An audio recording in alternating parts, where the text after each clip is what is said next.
Nicolas Perez. Si Mr. Soto, mga kayuthi, hindi ko po alam kung ito ba si Senator Soto na magulang ng mga Soto brothers po ngayon o ibang preacher po ito. And maybe you can give him more information if Mr. Soto was a preacher, kung ano pong pangalan po ng kanilang simbahan, mga kayuthi. Imposible. No finite can comprehend the infinite. Tandaan niyo po yun. Walang may hanggan na makaaarok ng walang hanggan. May hanggan ka, maaarok mo ba yung walang hanggan? Hindi pwede. Kaya yung isip ng tao hindi pwedeng gamitin para paliwanagan ang sinasabi ng Biblia. Susunod ka sa Biblia, maintindihan mo ang Biblia. Alin yun? Saliksikin nyo ang aklat ng Panginoon. Basahin nyo, sabi ng Diyos. Nabasa natin, may ahas. Ulit nga natin, Tres na Consuelo, kapag nawili, ang ahas nga. Ang ahas nga ay lalong puso kaysa alinman sa mga hayop sa parang nanilikha ng Panginoon. Inabasa nila may ahas. Lalong puso. Naisip ngayon na nagbasa, yung ahas na gumagalon. Nanunuka, may kamandag. Kumakain ng palaka. Pag malaki-laki, manok ang kinakain nun. Mga sisiw Di ba? Yun ang alam ni Sotong ahas. Ito ibang klaseng ahas Bakit? Ulitin natin, Kasinin nyo lang, para wag kang maligaw. Kasinin mo yung sinasabi. Basta, ang ahas nga ay lalong puso kaysa alinman sa mga hayop sa parang nanilikha ng Panginoong Diyos. Kita nyo, ito palang ahas na ito, hindi nilikha ng Diyos. Napasin nyo, itong ahas, hindi nilikha ng Diyos itong ahas na to. Ulit. Ang ahas nga ay lalong puso kaysa alinman sa mga hayop sa parang nanilikha ng Panginoong Diyos. Yung lahat ng mga hayop sa parang ang Diyos ang lumikha. Pero itong ahas na to, puso ito kaysa doon sa lahat ng nilikha ng Diyos. Hindi Diyos ang lumikha nito. Kaya ibang klaseng ahas ito. Ibang klaseng ahas ito. Hindi ito ordinaryong ahas. Hindi po ordinaryong ahas. Bakit? Papatunayan ko sa inyo, hindi ibang klaseng ahas ito. Hindi ito yung ordinaryong ahas. Kasi, yung ahas kerse, yung ginawa ng Diyos na ahas, hindi naman masyadong tuso yun Bakit to? Minsan yung ahas, bobo rin Bakit talaga ahas tulog? Ando sa bahay, tulog lang siya. Paano magiging tuso itong tulog? Minsan ngayon, nakahuli namin Tinaga namin ng leg. Walang nagawa. Tulog ka kasi ng tulog. Sabi ko na bobo ka kasi. Ayan. Itong ahas na ito, tuso ito Matataga mo ba ito basta-basta? Hindi. Tuso ito. At hindi totoo. Ang paniwala nung iba, na kung nabasa nila sa Biblia, gano'n pinakahulugan nila pansarili, na ang ahas daw ang the wisest among the animals in the animal kingdom. No. Masasabi ko, mas matalino pa ang langgam kaysa sa ahas. Ang langgam, kulisap lang hindi malaking hayop, maliit lang. Pero mas matalino pa sa ahas yan Kung pag-uusapan talino, sabi, ang langgam ay marunong magtanim Marunong gumawa ng air conditioning system ang langgam Pag-aralan nyo, ang isang bahay ng malaking bahay ng colony ng langgam, meron silang constant flow of air within their house kasi marunong silang gumawa ng bahay na meron air conditioning system. At doon mismo sa bahay nila sa loob, meron sila rin plantation. Mag-aakot sila ng mga damo-damong tuyo, mag-aakot sila ng kung ano-ano mga maaaring mabulok, tatambak nila ron. Pagka nakatambak na ron, yun ay nakakulog. Tutubuan na yun ng amag. Yung amag ang pagkain nila, hindi yung damo. Marunong magtanim ng langgam. At saka kung pagmamasdan mo lakad ng langgam, talagang nang matatalino. Bakit?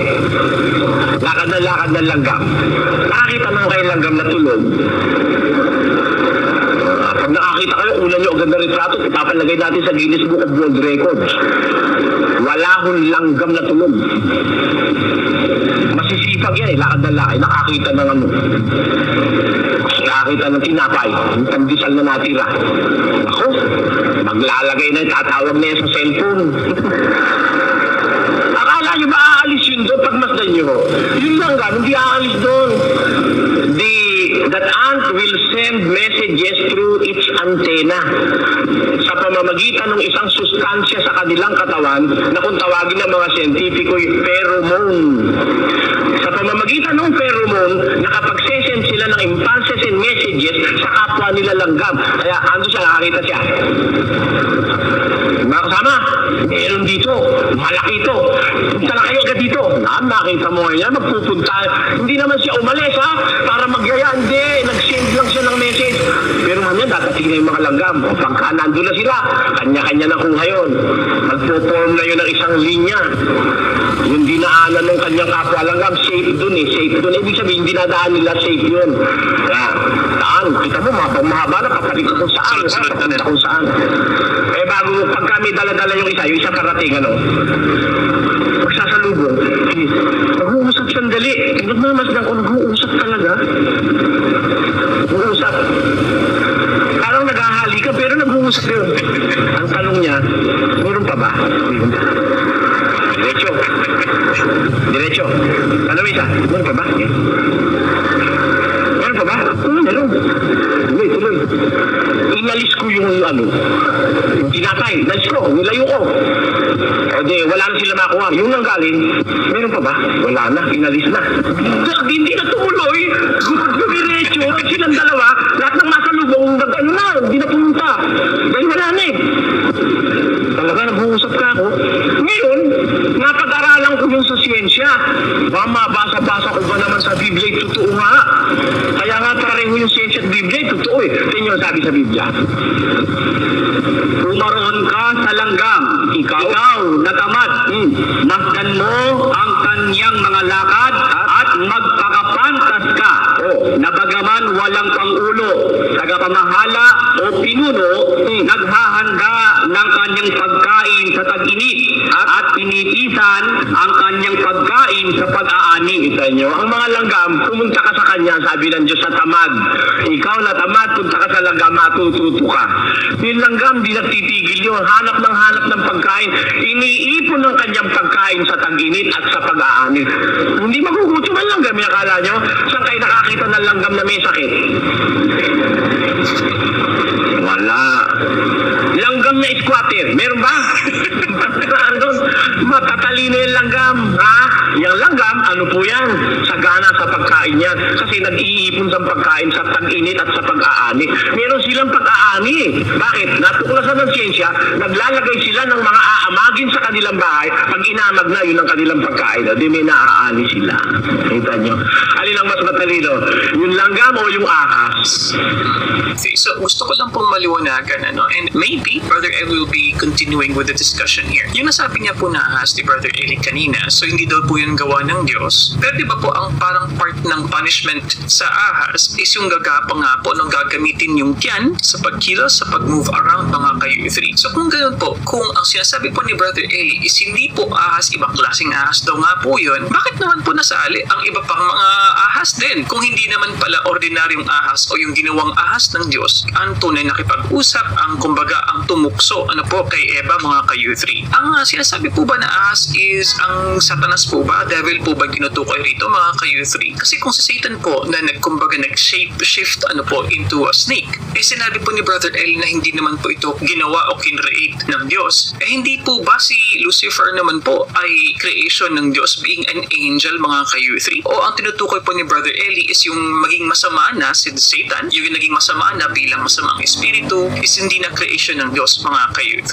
And another point po na nasabi dito ni Brother Eli, of course, is yung mga nalalaman ng mga scientifico, kumbaga. Brother Eli, at least yung impression ko is hindi pa man nasabi o hindi pa man na-realize ng mga scientifico, ng agham, ang patungkol sa mga bagay-bagay, patungkol sa cosmos, is it's already proven by the Bible. Yun po siguro pinupunto niya, kaya sinabi po ni Brother Eli kanina na magkapareho ang siyensya at ang Biblia o ang salita ng Diyos mga ka-U3. Yung ordinaryong ahas, mas matalino pa langgam patutunayan sa inyo ng siyensya yan. Konting pagsasaliksik lang mga kababayan. At yan nasa Biblia. Ngayon, kaya hindi ako makapaniwala na yung ahas na tinutukoy dito, yung ahas na ordinaryo, ibang klaseng ahas ito. Ayan. Na ang kakainin ni Alikabok. Para maintindihan natin kung sinong ahas ito, kung alin ito, sabi niyan sa liksikin Pwede sa liksikin natin.